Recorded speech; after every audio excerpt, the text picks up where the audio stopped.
আমাদের অবস্থান স্পষ্টভাবে পরিষ্কার করা হয়েছে। এখানে অনেকগুলো জটিলতা আছে, আপনারা জানেন। এখানে আমাদের এই সরকার দায়িত্বে আসার পরেই অধ্যাদেশে পরিবর্তন, আইনের পরিবর্তন এনে সিটি কর্পোরেশন, পৌরসভাগুলো বিলুপ্ত ঘোষণা করা হয়েছিল এবং তারপরে এখানে অনেকগুলো আইনি জটিলতা আছে, সেগুলো আমরা আইন মন্ত্রণালয় থেকে জানতে চেয়েছি যে কি কি ধরনের আইনি জটিলতা আছে কিংবা আছে কিনা, এবং এর বাইরেও মেয়াদ সংক্রান্ত জটিলতা আছে।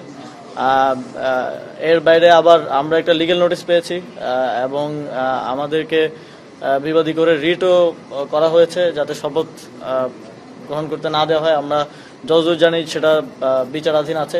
তো এই সকল ধরনের জটিলতা নিরসন না করে আমরা কোনো সিদ্ধান্তে আসলে যেতে পারছি না। তো রিটের বিষয়টা এবং আইন মন্ত্রণালয়ের মতামত পাওয়া গেলে কোনো ধরনের আইনি জটিলতা না থাকলে শপথ দিতে কোনো অসুবিধা নেই। দুঃখজনক, আমরা আশা করব যে যারা সেখানে আন্দোলন করছেন, আমরা দেখেছি বেশিরভাগই একটি নির্দিষ্ট রাজনৈতিক দলের নেতাকর্মী। আমাদের প্রত্যাশা থাকবে যে নগরবাসীর যে ভোগান্তি, এবং ভোগান্তিটা শুধুমাত্র রাস্তা বন্ধ করে দেওয়ার জন্য নয়। আপনারা জানেন যে অনেক রেগুলার অ্যাক্টিভিটিস, রেগুলার কাজ আছে সিটি কর্পোরেশনের, সেগুলো এক ধরনের স্থবিরতা হয়ে আছে। এই ভোগান্তি নিরসনের জন্য ওনারা ধৈর্য দেখাবেন এবং এই যে আইনি জটিলতাগুলো আছে, হাইকোর্টে বিচারাধীন আছে, হাইকোর্টের প্রতিও সম্মান প্রদর্শন করবেন এবং ধৈর্য ধরবেন আর কি। আরেকটা গুরুত্বপূর্ণ এরিয়া হচ্ছে আমাদের দেখা যায় একদম প্রত্যন্ত অঞ্চলেও খুব নতুন ভালো ভালো আইডিয়াস জেনারেট করতেছে আমাদের ইয়াং পপুলেশন, কিন্তু ওইটাকে আমরা মেইনস্ট্রিম করতে পারতেছি না। তাদের সাথে আমাদের ওই যোগাযোগ, ওই কমিউনিকেশনটা নেই। ওইটা ডেভেলপ করার জন্য আমরা পলিসি ওইভাবে তৈরি করব এবং এটাতে ইউএনএফপি আমাদেরকে সহায়তা করবে। তো তিনটা মেজর এরিয়াতে আমরা একসাথে কাজ করবো ইউএনএফপি এর সাথে। একটা হচ্ছে আমাদের পলিসিটাকে যুগ উপযোগী করে গড়ে তোলা এবং বেস্ট প্র্যাকটিসেস যেগুলো আছে পৃথিবীতে এই ডেমোগ্রাফিক ডিভিডেন্ড কাজে লাগানোর জন্য, সেইভাবে আমাদের ইউথ পলিসিটাকে ঠিক করা। একটা নির্দিষ্ট সময় পর পর ইউথ পলিসি চেঞ্জেস করতে হয়, আপনারা জানেন। সেটাকে একটা সমন্বয়ের মাধ্যমে করা। আপনারা জানেন আমাদের 18,500 উপরে যুব সংগঠন আছে, কিন্তু শুধু রেজিস্ট্রেশনটা আমরা দিয়েছি, কিন্তু এরপরে এটার ফলো আপ ডাটাবেসটা আমাদের কাছে নেই আনফর্চুনেটলি। ওই ডাটাবেসটা তৈরিতে ইউএনএফপি আমাদেরকে হেল্প করবে, যাতে করে আমাদের কাছে একটা ডাটাবেস থাকলে আমরা তাদেরকে কিভাবে কাজে লাগাতে পারবো। আপনারা দেখেছেন যে এবার যখন গণঅভ্যুত্থানের পরপর যখন বন্যা হলো, তখন আমাদের যুব সংগঠনগুলোকে আমরা নির্দেশনা দিয়েছি। সারা দেশে তারা কিন্তু ভলান্টারি অ্যাক্টিভিজম করেছে। তো এক্ষেত্রে ডেটাবেসটা থাকলে আমরা তাদেরকে আরো অনেক ন্যাশনাল ক্রাইসিস থেকে শুরু করে আরো অনেক ন্যাশনাল গুরুত্বপূর্ণ কাজে আসলে কাজে লাগাতে পারবো। সেই জন্য এই ডেটাবেসটা তৈরি করা হবে। এর বাইরেও সহজ প্রক্রিয়া না, সহজ প্রক্রিয়া হলে আমরা ওই 53 বছরে একবার এসে এত বড় পরিসরের সংস্কারের কথা বলতাম না, আমরা প্রতি বছরই করতে পারতাম।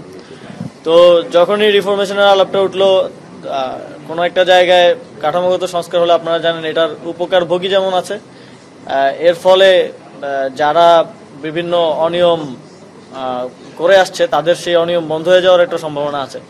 সেই জায়গা থেকে কিছু বাধা ছিল সে সময়টাতে, এবং সেই সময়টাতে আরো বিভিন্ন কারণে আমরা তখন আগাইনি। তবে অবশ্যই আমরা কনস্টিটিউশনাল রিফর্মটাকেই গুরুত্ব দিব এবং তারপরে ইলেকশনের দিকে যাব। এবং যেহেতু আমাদের হাতে সময়ও আছে, আপনারা জানেন, সেটা করার জন্য কোন প্রক্রিয়া করা যাবে এটা আমরা বিসিবির সাথে আরো ফার্দার ডিসকাশনের মাধ্যমে প্রথমত ওনারা যে কমিটিগুলো জমা দিয়েছেন, আপনারা জানেন আমরা একটু বেসিক ভেটিং শেষেই দিয়ে দিই এবং আশা করা যাচ্ছে এই সপ্তাহের মধ্যে আমরা সবগুলো কমিটি প্রকাশ করে দিব, যে অ্যাডহক কমিটিগুলো বাকি ছিল। এবং এরপরে যেই কমিটিগুলো হয় নাই, ওই স্পোর্টসগুলো স্বাভাবিকভাবে একটু স্থবিরতা ছিল, আশা করি সেই স্থবিরতা কাটবে। এর বাইরে আমাদের যেই কনস্টিটিউশনাল রিফর্মের জায়গায় অলরেডি সার্চ কমিটি যারা ছিলেন ওনারা অনেকটা কাজ এগিয়ে নিয়েছেন।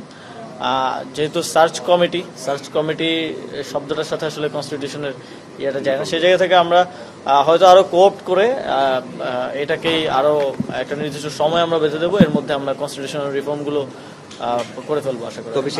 পাকিস্তান সফরের ব্যাপারে বিসিবি এনএসসি থেকে জানতে চেয়েছিল যে সরকারের এটা কি, তারপর এনএসসি থেকে যোগাযোগ করা হয়েছে পাকিস্তান এম্বাসির সাথে এবং সেখান থেকে আমাদেরকে ইতিবাচক রিভিউ দেওয়া হয়েছে যে এখন আমরা যেতে পারি। তবে আমরা বিসিবিকে একটা নির্দেশনা বা দিয়েছি যাতে সীমান্তবর্তী স্টেডিয়াম যাতে অ্যাভয়েড করা যায়।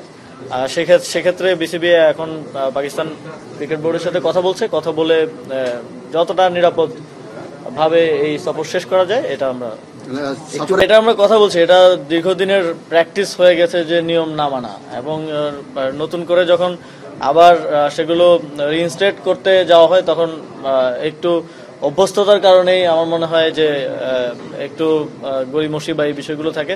তবে আশা করছি যে এটা হবে না। সামনের সময়ে যে বিসিবি থেকে এনএসসি প্রাপ্ত যে গেট মানি অথবা অন্যান্য ইয়ার ক্ষেত্রে যেই নিয়ম অনুযায়ী এগুলো বাস্তবায়ন করে। এই খেলাটাই তো একটা আয়োজন।